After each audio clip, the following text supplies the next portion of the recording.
Want to speak real English from your first lesson? Sign up for your free lifetime account at EnglishClass101.com. Hi everybody, my name is Alicia. In this episode, I'm going to talk about superlatives. Superlatives are words that we use to express the extreme of something or the highest degree of something. So I'm going to talk about irregular superlatives, and I'm going to talk about how to make the regular superlative forms for different words. So let's get started. Okay, so as I just said, a superlative is a word that expresses the extreme of something or the highest degree of something. So a few common examples of this are, for example, the words best and worst. So best is the superlative, the most extreme form of the adjective good. So if we say something is good, but we want to express that it is like the top of something, we can use the word best to describe that. For example, your best friend is the friend that you have the closest relationship with. They're a good friend, but your top friend is your best friend. The opposite, though, is worst. So worst is the superlative form of bad. So again, something that is bad, the thing that exhibits the highest degree of bad qualities, we use the word worst to describe. So my worst nightmare, for example, or the worst day, for example. We also see a different pattern where we use the word most before an adjective. So here I have most fun. Fun is an irregular adjective, so are good and bad. But we see here with the word fun that most can be placed before an adjective to create the superlative form. So in this case, most fun describes an activity or something that you feel is very, very fun and has like the highest level of fun. So that was the most fun day I've ever had, or that was the most fun barbecue, for example, I've ever had. Or that barbecue was the most fun I've ever had. I don't know. There are different ways to say these things, but we're going to look at how to make the regular forms as well. So as I said, good, bad, and fun are examples of irregular adjectives. So the superlative forms here don't necessarily follow the rules I'm going to explain, but these are very common, so please keep them in mind. Okay. Before we continue on, in this lesson I'm going to talk about syllables. Syllables, if you don't remember, syllables are like the beat of a word. So for example, in a word like beautiful, there are 3 beats in the word. Beautiful, 3 syllables. So please keep in mind the number of beats in a word when you're trying to decide how to make the superlative form of a word. So I want to begin with 1-syllable adjectives. These are very short adjectives. So I have big, small, fat, tall, and short. Very simple adjectives. To make the superlative form with a 1-syllable adjective, we add est to the end here. So for example, big becomes biggest, small becomes smallest, fat becomes fattest, tall becomes tallest, and short becomes shortest. So we simply add est to the end of the word to make the superlative form for a 1-syllable adjective. But you might notice here some of these, especially biggest and fattest, the spelling changes a little bit when we make the superlative form.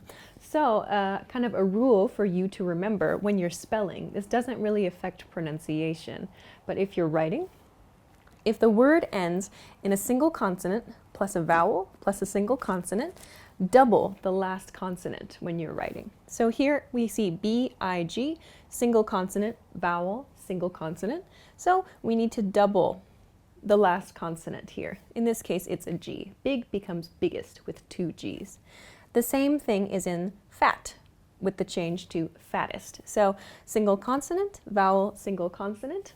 We therefore need to double the consonants here in the spelling of fattest. So please keep this in mind for writing. The pronunciation stays the same, fattest and biggest. There's no like double consonant sound, but please keep this in mind for your emails or for your text messages, for example.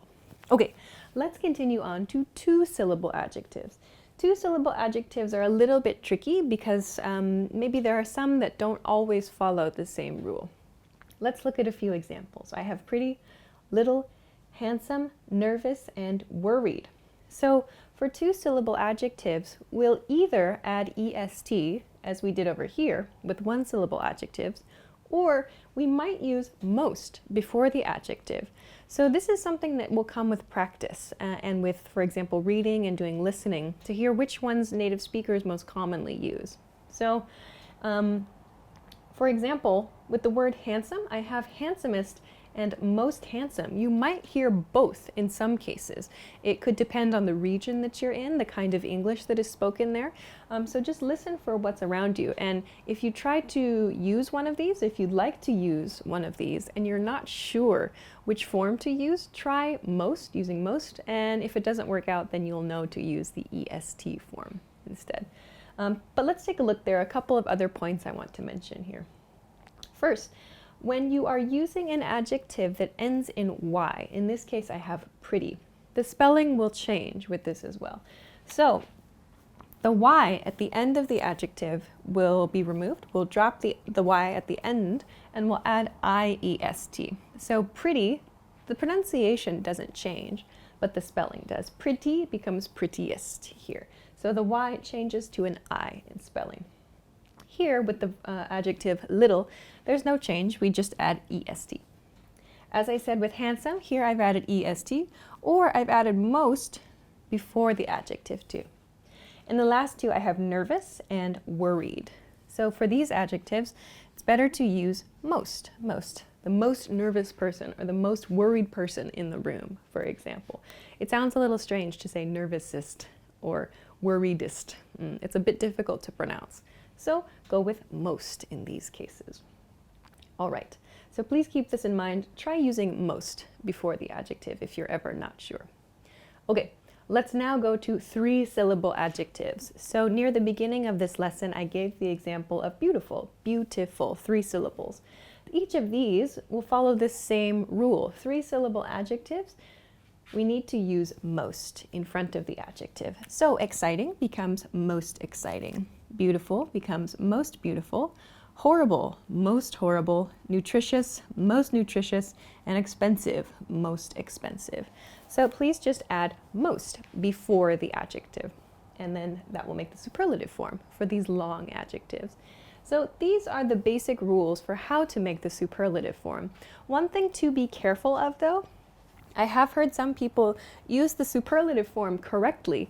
However, they use most along with it. So for example, most biggest or most smallest, for example. So don't combine them. If you use the EST, you do not need to use most. So most biggest is incorrect. Please use only biggest. So there's only one change that needs to happen to the adjective. Please be careful. All right, if you have any questions, please let us know in the comment section for this video. I hope it was useful for you. If you'd like to try out a superlative form, or if you have a question about how to make the superlative form of an adjective, please check it out or send it to us in the comments and maybe we can help each other. If you liked the video, please make sure to give it a thumbs up, subscribe to the channel, and check us out at EnglishClass101.com for some other good resources. Thanks very much for watching this lesson, and I will see you again soon. Bye-bye.